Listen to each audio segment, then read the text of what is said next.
Hello ladies and gentlemen, and welcome back to one of the few channels that doesn't rush out false information videos for views and actually does the research to provide you with accurate and detailed information on how these Easter eggs work. Yes, calling out 90% of the zombies community. Now, moving on to our 4 free perks. The first is going to be in the Tavern. I recommend doing this one first because it is a guaranteed PhD flopper where the others are random. You need to get 3 alcohol bottles for the bar, one of them located in the Undercroft. All of these bottles are very close together. The second is just up the stairs in the sitting room on the bottom shelf there. And then the third is in 2 rooms away, just underneath the TV stand there in the sword room. Now, if you head back to the bar, the 3 bottles are going to be on the bar. And if you activate the tray here, this will start the Easter egg. Essentially, you need to colour match drinks to the zombies that approach the bar. You will have to get about 20 to 25 zombies to complete this. If you exit the bar area, it will automatically fail it. If you place a wrong drink order, it will also fail it. But if you've already served 20 to 25 zombies, you'll still get the PhD flopper. Now, just keep serving drinks. You will get a ton of points. Like just then, I got 500 points in a row. But if the round ends, you can wait. But if it's a bug round, the bugs are just going to ignore you and you're not going to be able to do it. But as you can see here, if you exit, you're still going to get PhD flopper if you've served enough zombies before you fail. If you do fail, don't get it. Just come back 5 rounds later, activate the tray, and you can do it again, so everyone can get PhD flopper. Next is the Rat King Easter egg. At spawn, you can find a cheese block in the window there. Whoever picks up the cheese block is the only one that can place it. We have to find 10 rats around the map now, and there's one in every main area. The first in spawn is just under this flower pot, and you have to be near it and briefly look at it. You don't have to aim, just look in its general direction, and the rat will run away. The next is up on the nature path on the left side of the map, just next to that hole there. The third is on the right side of the map, just next to what I always thought was an ambulance, but it's like a food van just underneath. The next is going to be up near the cannon, just underneath the stairs. Your next one is going to be inside next to Juggernog, just underneath the seat here. You can get these rats in any order, it doesn't matter. Your next one is inside the actual main dining hall, where just underneath the crates there. Your next one is going to be inside the secret room you unlock after opening up Pack-a-Punch, and you'll find it behind the statue just underneath the table. Your next one is going to be in the sitting room. He'll be behind the cloth just underneath the wash basin there.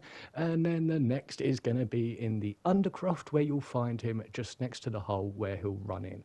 Your final one is going to be in the dungeon, just inside the cell next to Quick Revive. Now, if you come down to Pack-a-Punch, you're going to find those 10 rats surrounding this plate. Place your cheese, and you'll shortly get a bunch of rewards. The amount of rats you collect will determine the tier of rewards you. If you get 10 rats, you'll also get that crown I picked up that appears on the plate. But as you saw there, just 2 rats and you still get rewards. 4 rats and I'm still getting a free perk. It's not a guaranteed free perk, but it does give you a random chance of getting a free perk. You can get ether tools, raw crystals. It's ridiculous the amount of loot you can get so early on from this. Now, if you do get all 10 rats, you essentially get a higher tier loot reward. So from tier 4 rats, I only got a level 1 Pack-a-Punch crystal. From 10 rats, I actually managed to get a level 2 Pack-a-Punch crystal. But it's the 3 perks I really enjoy from this, because it's almost like a 50-50. You don't always get them, but you do have a bit of a fair chance of getting them. And you also, as you can see, get some decent other loot as well. Now, the actual crown itself, we haven't figured out anything to do with that. It could just be a cool visual thing. It appears on a mangler as well when you turn into a mangler if you have the crown. But other than that, let us know if you found anything to do with this crown affecting anything. Next is going to be Mr. Peaks. He is in the window here, as you can see, just next to Electric Cherry. You can't see him unless you specifically look through the window. You also have to shoot this teddy bear first. If you don't shoot that teddy bear first, the other teddy bears will not spawn. The next teddy bear is just up the nature path inside the barn, and it's very difficult to see. You have to look through this hole into another hole, and you have to shoot the teddy bear there. The next one is inside the actual main hall, and if you look up on top of the stairs, you'll find him in the bottom left corner of the window. Sometimes this teddy glitches out and doesn't appear at all, but if you shoot in the general direction, it seems to activate it anyway, and then you come back down to this dungeon, and you will find Mr. Peaks inside. Just shoot him and you will receive a random perk. As you saw, I just got PhD Flopper. That's why I recommend doing the PhD Flopper one first. Next, we're going to have to grab Mealy Macchiato for our next free perk Easter egg. And if you come down to the Undercroft, break the wall there, you're next going to need to activate Pack-a-Punch so that you can open this door to speak to Craft. The reason we have to do this is Craft activates a spell which allows you to see magic around the map, and we need that magic to be able to see the code we put onto the wall. If you come into the tavern at spawn, you'll find these bottles around the map, numbered 1 to 6, which I'm showing you in order now. Activate these bottles, and as Craft allowed us to see the magic on the bottle, you'll be able to get your code. It's a 6-digit code of shapes. I tend to just write them down on a bit of pencil and paper.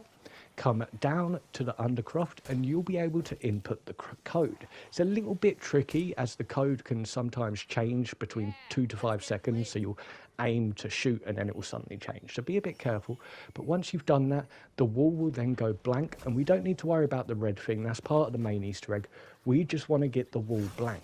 Now, once you've got your incantations unlocked, the sword element doesn't work. You need to use the incantation.